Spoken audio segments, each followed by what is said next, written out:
pelo texto que eu li, texto até um pouco longo, Jesus nos fala de caridade, de ajudar alguém sem esperar nada em troca, de amor, amor genuíno. A gente precisa entender um pouco o contexto dessa passagem do Evangelho para que a gente entenda melhor essa mensagem de Kardec: fora da caridade não há salvação. O som não está saindo, então vou trocar de microfone. Melhor assim? Tá. Vamos pensar o seguinte, vamos entender o cenário, né? O que aconteceu? Existia na época de Jesus 3 grandes regiões. A região da Galileia, onde Jesus provavelmente nasceu, cresceu e viveu. Então Jesus era um galileu. Isso ficava no norte, onde hoje é Israel. Tinha a região da Judéia, onde viviam os judaístas, região sul de Israel de hoje. E entre essa região sul, a Judéia, e a região norte, a Galileia, existia uma região chamada de Samária, onde viviam os samaritanos.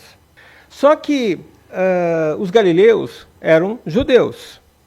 Os judaístas eram judeus, mas ortodoxos.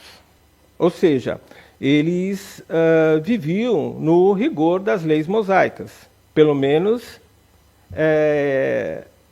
tentavam viver, né?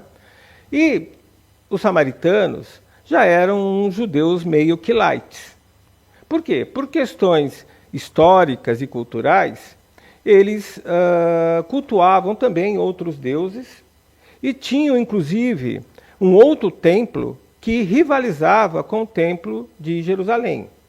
Um templo chamado de Jerusalém, que também tinha bastante procura na época das festas judaicas.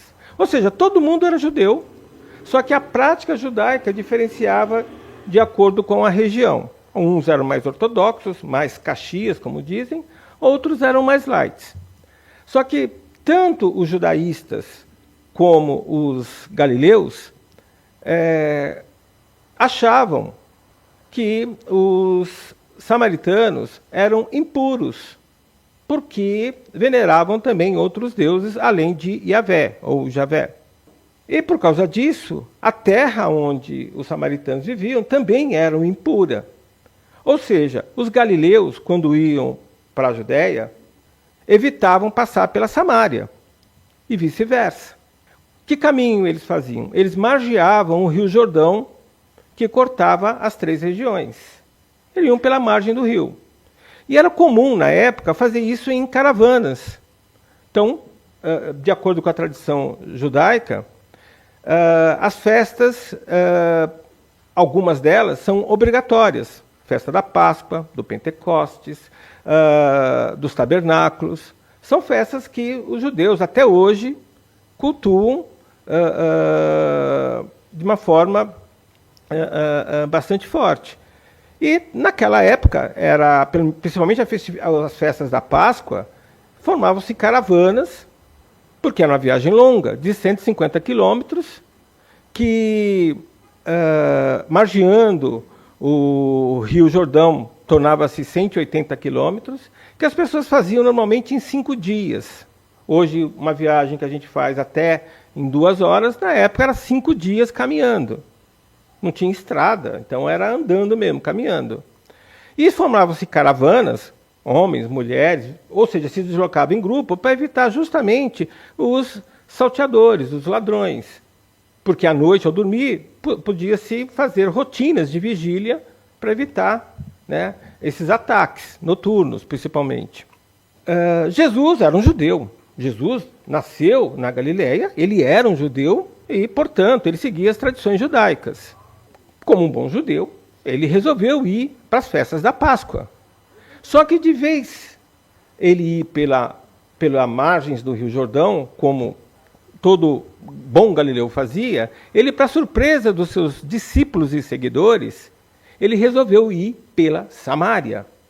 Por que Jesus fez isso? Justamente para demonstrar para seus discípulos e seguidores que a mensagem dele de fraternidade, todos nós somos irmãos, porque temos a mesma origem, o mesmo Pai, que por isso devemos nos amar e viver em paz, não era só para os judeus, era também para aqueles que tinham uma visão diferente, um sentimento diferente, ou seja, para todo mundo, não era exclusiva dos judeus.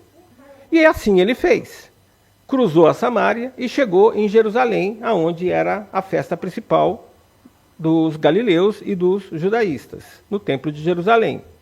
Só que, como era muito comum, Jesus fazia palestras para diversas pessoas.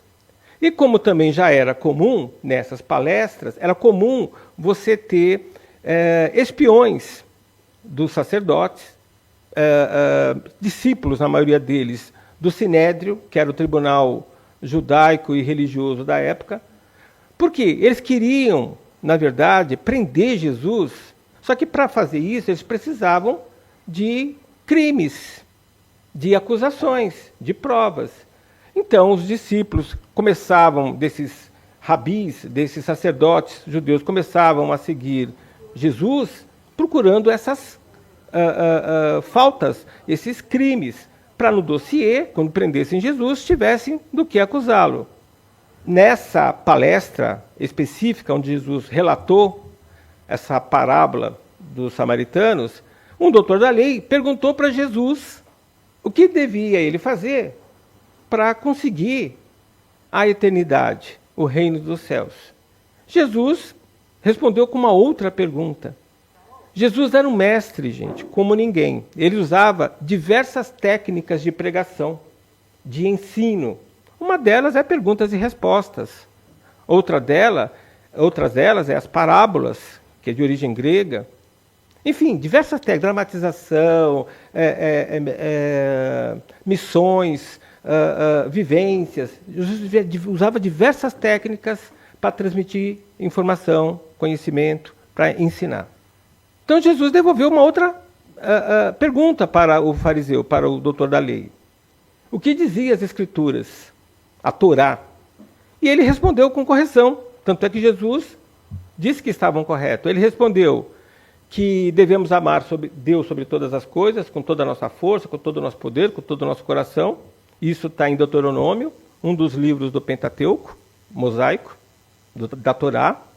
E respondeu, complementando o doutor da lei, que devemos amar o próximo como a nós mesmos. Isso está no Levítico, outro livro do Pentateuco. O Pentateuco são os 5 primeiros livros do Antigo Testamento da Bíblia cristã. Gênesis, Êxodo, Números, Deuteronômio e Levítico. E ele pegou 2 passagens, uma do Deuteronômio, que diz que devemos amar Deus sobre todas as coisas, e outra do Levítico, que é amar ao próximo como a nós mesmos, e respondeu a Jesus. Então Jesus falou, ok, você acertou.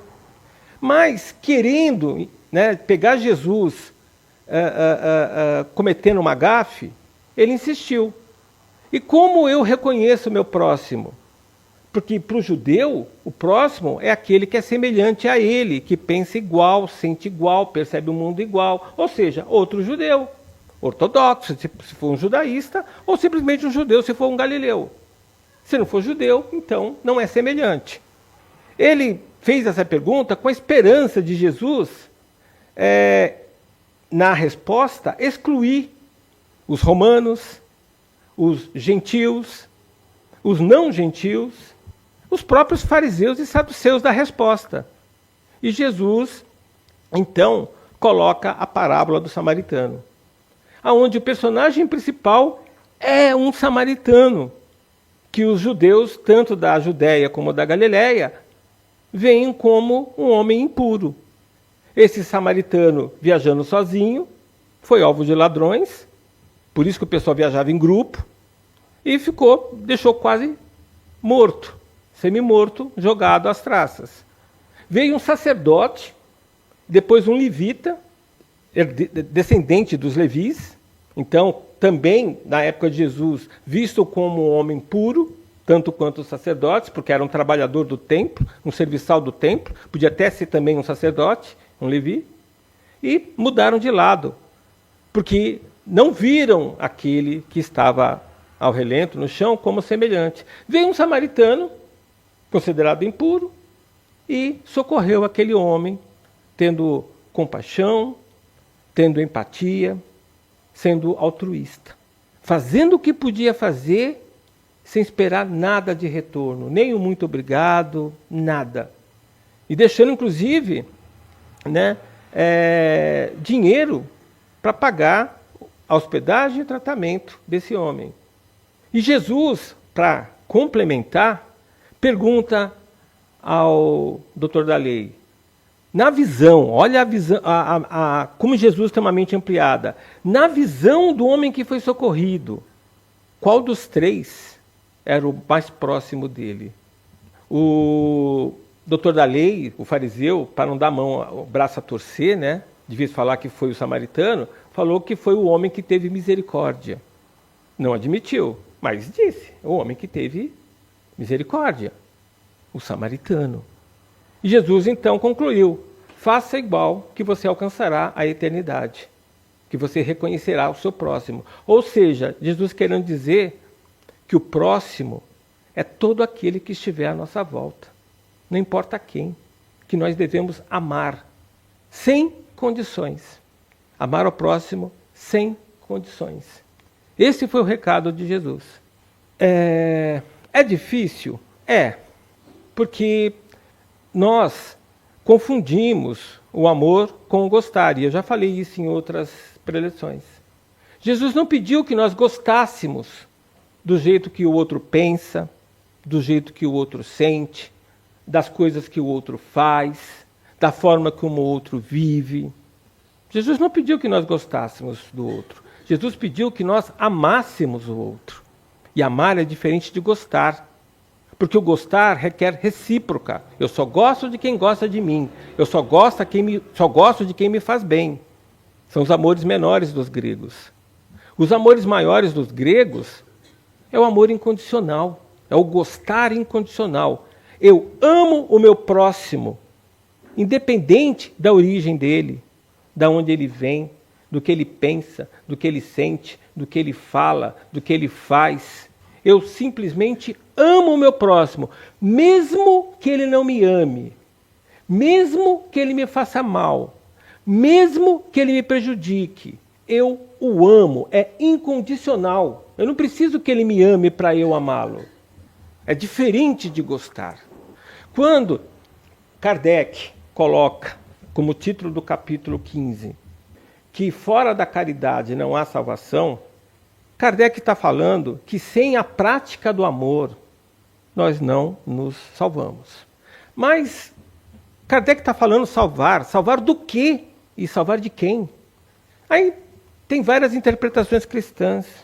Salvar do pecado, salvar das penas eternas, salvar do ciclo de encarnações, do ciclo de samsara, nascer, viver, morrer, para depois ter que de novo nascer, viver e morrer. Ou seja, a salvação tem várias interpretações cristãs. Mas aqui Kardec coloca, lendo o capítulo 15 a gente percebe isso, que Kardec está falando que a salvação aí é nós nos libertarmos das nossas impurezas, das nossas imperfeições como espírito, de nós nos libertarmos da matéria, de nós merecermos estar em sintonia, em comunhão com o divino, no reino dos céus. Onde o reino dos céus não é um local, não é um espaço no tempo, é um estado de consciência, onde eu percebo a manifestação do Pai, eu sinto a presença de Deus a todo instante, em todo lugar e em tudo que eu percebo, porque estou em comunhão, em sintonia com Ele, nos reinos dos céus. Então, com Kardec fala que sem a caridade, sem a prática do amor, eu não vou conseguir estar em comunhão com o Pai, em sintonia com Deus. Eu não vou conseguir alcançar o reino dos céus. É isso que Kardec quis dizer quando colocou como título, sem a caridade, a prática do amor, não há salvação. Também acontece das pessoas ficarem confusas, porque Paulo, em Efésios, na epístola, na carta que Paulo escreve à comunidade de Efésios, lá na Turquia, primeiras comunidades cristãs, Paulo coloca que sem a fé não há salvação. Tiago, em sua epístola aos cristãos, esse Tiago não é o Tiago menor, nem o Tiago maior, que foram apóstolos de Jesus. Hoje, a ciência humana reconhece esse Tiago mais como um possível irmão de Jesus por parte de pai. Então, esse Tiago escreveu várias cartas, era um dos líderes das primeiras comunidades cristãs, era um dos pais da igreja, né, logo depois que Jesus foi crucificado. E ele escreveu cartas aos cristãos, era a forma de comunicação na época, não tinha televisão, rádio, jornal, não tinha nada, então era carta. E na epístola de Tiago, Tiago fala que sem obras não há salvação. A fé sem obras, ela é fraca. Ela não tem valor. E aí, alguns acham isso um contrassenso. Tiago fala que sem obras não há salvação. Paulo fala que sem a fé não há salvação. E agora vem Kardec dizendo que sem a caridade não há salvação. Então, na verdade, como responder isso? Na verdade, estão dizendo a mesma coisa de maneiras diferentes. Quando Paulo coloca em sua epístola que sem a fé não há salvação, ele não está excluindo as obras.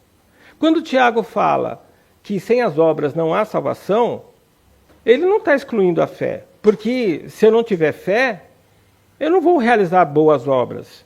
O que são obras? São as minhas ações, é o que eu falo, o que eu faço, o que eu penso, o que eu sinto. Se eu não tiver fé, se eu não tiver confiança no divino, na divina providência, as minhas obras não vão ser boas. Então, eu preciso ter a fé, a confiança no Pai, e eu tendo essa confiança na divina providência, eu vou realizar boas obras. E o que são boas obras? Prática de amor, caridade, que vem de encontro ao que Kardec colocou. Sem a caridade, não há salvação. Não há como nós entrarmos em sintonia com o Pai. Sem a caridade, sem boas obras, eu não consigo isso. Então Kardec está certo, Tiago está certo e Paulo está certo. Ter fé é ter confiança na divina providência. E não é confiança cega, fé cega. A confiança e fé cega são fracas, são baseadas em falsas verdades, em mistificações, em dogmas. A fé que é robusta é aquela fé que é construída com base em conhecimento, em reflexão, em questionamentos. Essa fé robusta é que nos permite vencer obstáculos sem ficar nos vitimizando, sem ficar buscando soluções divinas ou demoníacas, porque nós sabemos que colhemos o que plantamos. Cada um tem o que merece ter na medida do que pensa, sente, fala e faz. E essa lei da causa e efeito é uma lei divina. Vale em todo tempo e espaço, para toda a criação, não tem exceção porque é perfeita. Nem o divino rompe suas leis, então ele não rompe a lei da causa e efeito. Então eu preciso amar, sem condições, sem esperar um muito obrigado, um olhar de agradecimento, uma remuneração de qualquer espécie. Inclusive, aqueles bônus horas que alguns falam, né? Eu estou fazendo isso esperando os bônus horas do plano espiritual. Não. Como Jesus coloca em outra passagem, se você fizer algo esperando um retorno, você já recebeu esse retorno. Se você fizer algo esperando que as pessoas te vejam, ou nos vejam como bonzinhos, pessoas boas, nós já recebemos o nosso prêmio. Nós temos que fazer isso de coração, sem alarde, porque aí sim tem valor. Aí sim nós conseguimos merecermos estarmos no reino dos céus. E qual o segredo para amar, para a gente finalizar? Kardec coloca na questão 886 do Livro dos Espíritos, quando ele pergunta para a espiritualidade o que preciso para fazer a caridade, para materializar o amor. E os espíritos respondem: ser benevolente, indulgente e praticar o perdão. BIP. BIP. Benevolência, indulgência e perdão. O que é ser benevolente? É praticar o bem. Mas não é o bem de maneira esporádica, é o bem de maneira contínua. Praticar o bem de maneira esporádica é ser beneficente. O que os espíritos nos dizem é que nós temos que subir um degrau. Não é praticar o bem de vez em quando, dando uma voz amiga, uma atenção, praticando um ato de caridade. O que os espíritos nos colocam é que nós precisamos ser benevolentes, é praticar o bem o tempo todo, é ser bom de verdade. Bom em pensamento, bom em sentimento, bom em quatro paredes, bom o tempo todo, sem pensar, sem sentir coisas ruins do nosso próximo. Isso é ser benevolente. É fazer caridade, é amar o próximo, tanto com bens materiais, que a gente dá o que tem, como de forma moral. Ai, meu Deus. Obrigado. Ó, ela fez caridade, gente. Olha que lindo. Ela tinha uma facilidade, ela estava no corredor. Obrigado. Essa é a minha Carolzinha. Carlinha. Carla.